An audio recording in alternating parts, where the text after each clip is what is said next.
Good morning, true crime friends. How you doing? Oh my goodness.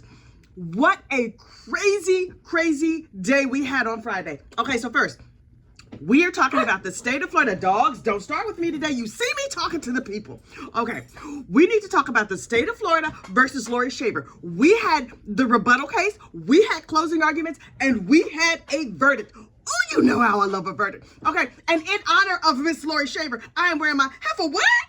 T-shirt. Anyway, okay, so look, this is what happened. Wait. You know what you need to do first. Please like this video and subscribe to the channel. It helps other people find us. We're nearly at 10,000 subscribers. My mind is entirely blown.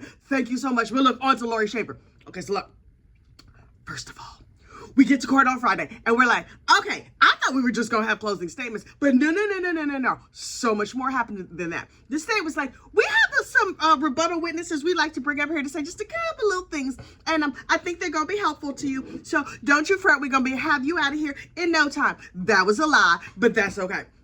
So the first witness that came back was Miss Wilma. You remember Miss Wilma. Miss Wilma was the nosy neighbor. Now listen, I myself can't. I'm choking to death. That little amphibian that was living in my throat, Jeremiah the bullfrog, child. Anyway, so Miss Wilma came back and she was like, yes, Laurie is evil. And there was an objection or whatever. And then the prosecutor was like, okay, Wilma girl, I'm gonna need you to focus. We're gonna get there, but I'm gonna walk you through everything. Just stay with me. And Wilma's like, prosecutor, I'm holding on, baby. It's not easy because the evil trollop that was living next door to me, you have no idea the things I know. He was like, okay, calm down and let's just go through it bit by bit. So according to Miss Wilma, the night that Michael Shaver was arrested for domestic violence against his spouse, turns out that Laurie is the one who was doing all the crazy.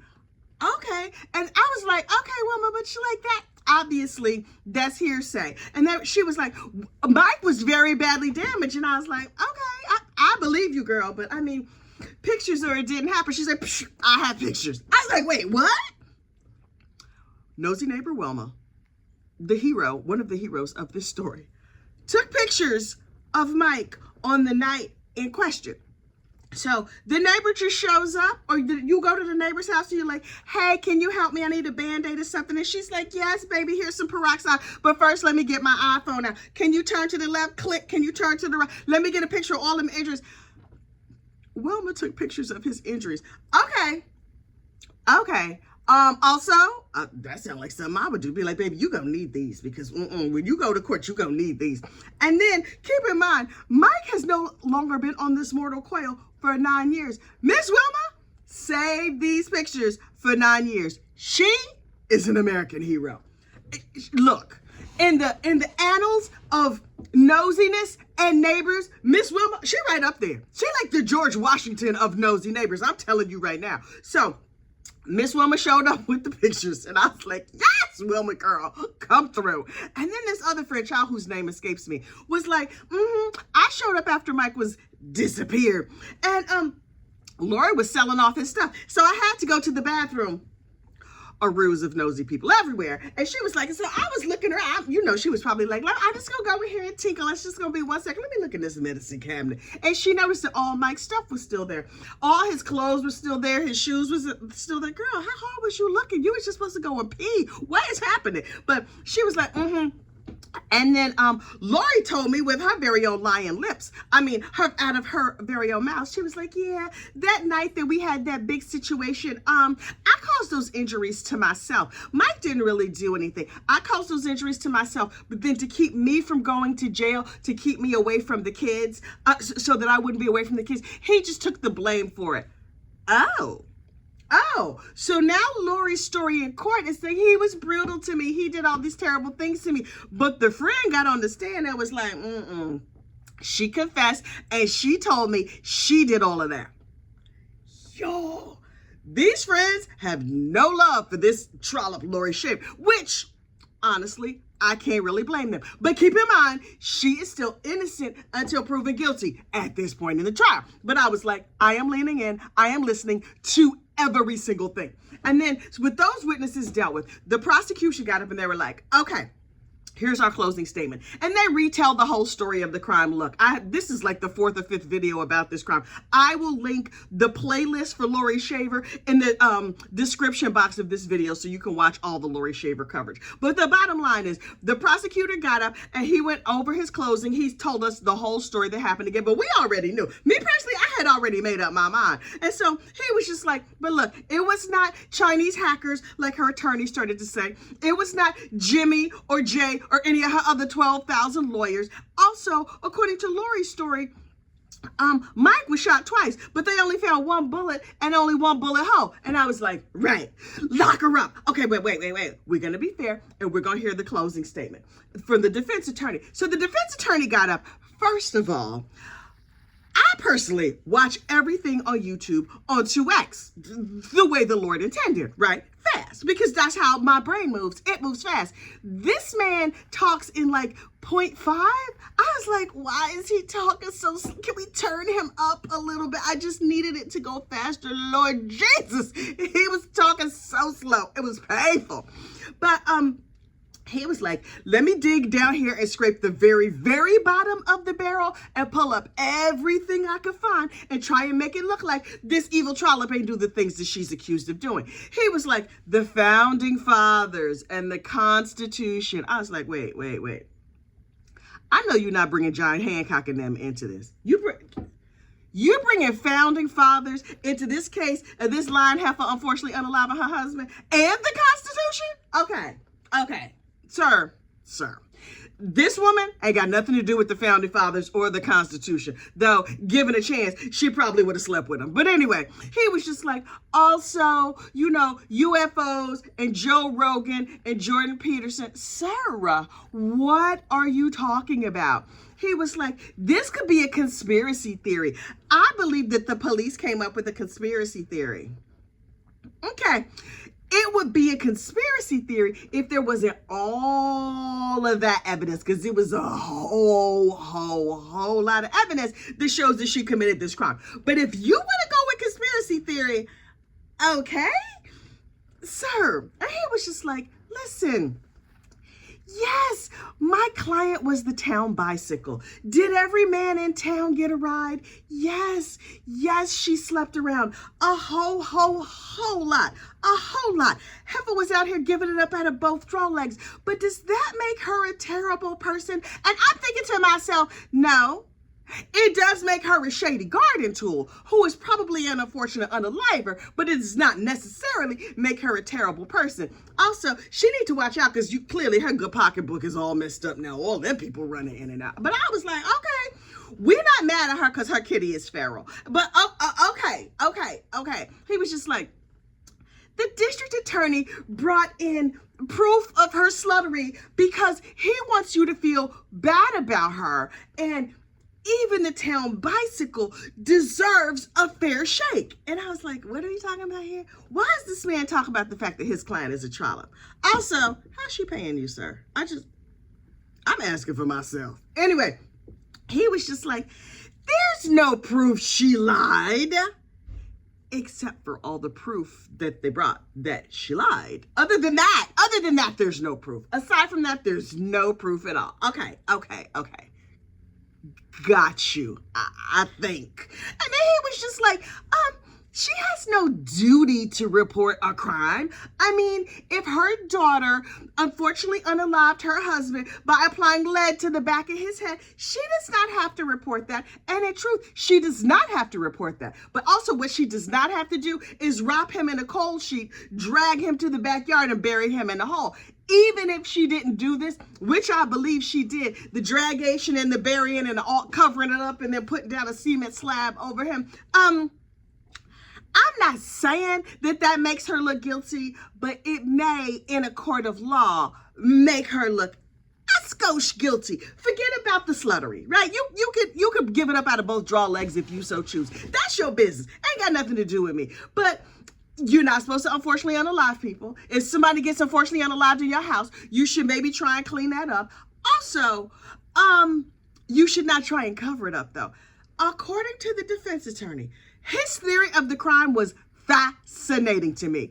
This is what the defense said happened.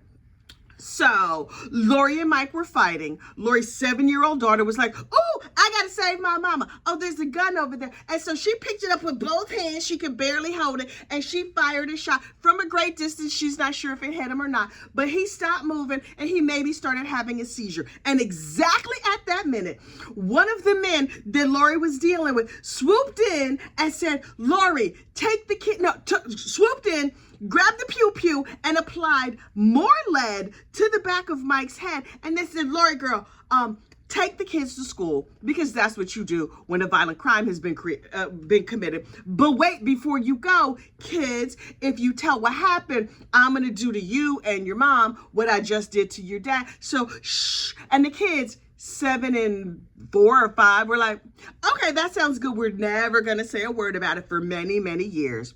Okay, great. So Laurie took them to school, didn't even stop at McDonald's or nothing on the way. She just took them to school. Meanwhile, Jay, the alleged unfortunate unaliver, takes the body, wraps it in a cold sheet. I'm not sure, in the fanciful scenario that the defense laid out, I'm not sure at what point he got wrapped in a cold sheet. But according to the defense, he took the body, wrapped it up, took it out of the house, and took it far, far away to another property, but also cleaned up the whole house and got rid of all evidence of anything happening in the time it took Laurie to put her kids in the car and drive them to a neighborhood school and come back.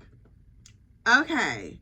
Then at some later date, according to the defense attorney, this ex-boyfriend or boyfriend, whatever he was, came back to the house and then dug a hole on the property, put Mike in the hole, covered it up, and then Laurie, unbeknownst to her that anything was there, just put down a cement patio, because, you know, who doesn't need a cement patio? Call me crazy.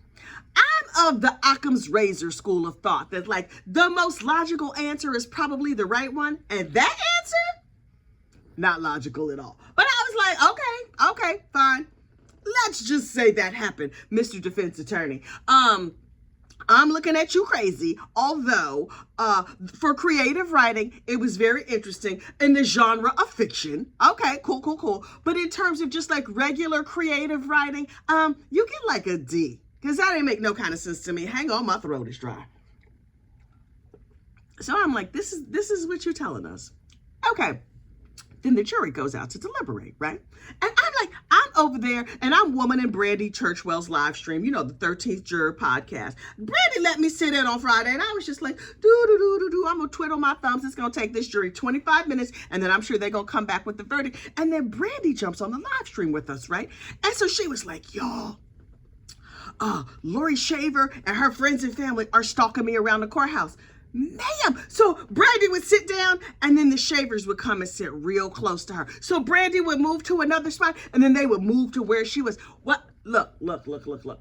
I am not a well-behaved woman. I know this is shocking to you, but in my regular life, I mean, I pull it together. I hold it together. I'm like a mom, and I'm in the PTA, and I go to work and stuff like that. But generally speaking, I'm not big on complying with all of the rules just to make other people happy. And that is fine. But what you're not supposed to do, I think etiquette dictates when you're on trial for your life, you should maybe not be stalking around hapless public figures, aka one Miss Brandy Churchwell. And I was like, wait.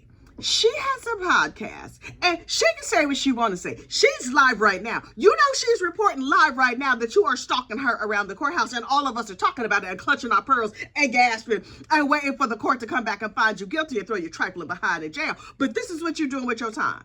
Okay. That tells me a whole lot about you, a whole lot. And then the jury had a question. And I was like, wait.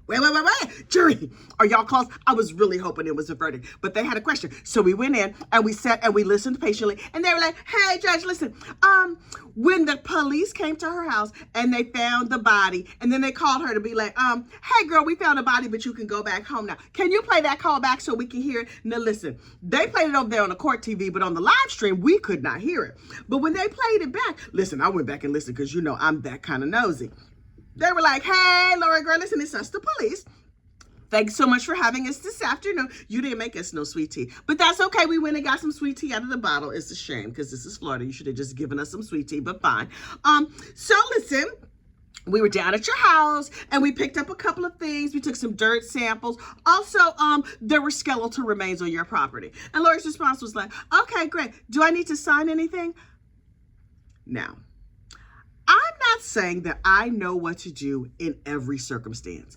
Plenty of circumstances come along and I think, whatever would I do in a circumstance like that? You know what circumstance I would not be calm? If the police were like, hey girl, there's skeletal remains on your property, I wouldn't be like, okay, thanks. Do I need to sign anything? Like, who belongs to, is it my skeleton?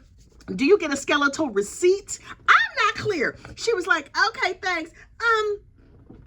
Laurie girl, you didn't know then that this was not going good for you. And so then everybody went back out and the family continued to stalk Brandy. And I was like, don't make me come through this live stream and go down there to Florida and bump this heifer on top of the head. There will be no bonkation today. And so then they were like, the jury has another question. And I was like, ooh, jury, what's your question? Also, jury, it's been 3.5 hours. How come you don't have a verdict yet? What is taking y'all so long? It's only like 6 or 8 of you. This could not be that hard. And so the jury came back and they were like, hey, once we decided on a verdict, do we have to fill out all these papers or just the part of it? And they were like, the judge was like, yeah, you have to fill it all out. I was like, okay, this is probably going to take another 10, 15. Oh, they're back. They have a verdict. They're back. Just like that. The jury was back with the verdict. And so they were like, Trollop, please stand. Mrs. Shaver, please stand and receive your verdict. And she stands up. Now listen. She was leaning in real close to her lawyer. She's kind of laying on him. Now, maybe it was a bad camera angle, but all through the trial, they were sitting separate and appropriate. But after his closing statement, they leaning all on each other. And I was like, now we know how she paying him. Anyway, so they were like, we, the good people of the state of Florida, find the town bicycle guilty. Boom, boom, boom. Laurie going to prison, y'all, for a long, long time. But I was like, wait, but she been free out here in these streets all this time. But she was immediately remanded. And they were like, please stand to be sentenced because we just going to lock you up and throw away the key right now. And her attorney, boyfriend, was saying, Your Honor, she needs a PSI, which is a pre-sentencing investigation, which helps them figure out what jail they're going to put you in for life. And she was like, oh my goodness, my bicycling days are over. I can no longer ruin families and harm my children. This is terrible. Because keep in mind, she had 2 children with her first husband and 2 children with her second husband. Those second 2 children have to be fairly young. The good news is they don't end up getting raised with that crazy behind mama. The bad news is, well, with her being locked up, there's really not very much bad news that I can think of. So, Laurie is going to prison, y'all. And she found out on Friday, and I was like, yes, she's going to prison, yay! You're not supposed to be this excited when somebody goes to prison, but, sometimes I get a skosh excited when somebody goes to prison if they are a terrible human being. So now we can call her the convicted unaliver, also Trollop, because that is what she is. And I was like, yes, justice has been served. Everything is wonderful. And then it occurred to me, when Isabel Shaver, Laurie's daughter, took the stand, they asked her how old she was. And she said, I'll be 16 on Sunday. And I was like, wait, that means yesterday, Sunday, on the 15th, she celebrated her birthday. Her mama was in prison.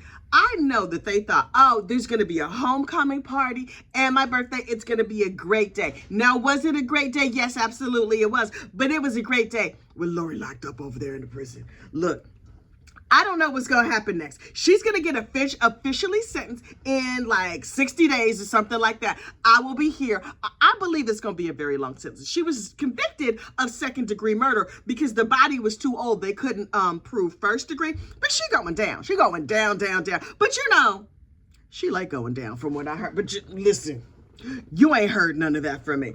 I'm gonna link the Heifer Wet t-shirt right on this video. So if you want yourself a Heifer Wet t-shirt, child, get your Heifer Wet t-shirt. In the meantime, don't forget to like this video and subscribe to the channel, and I will see you next time. Bye.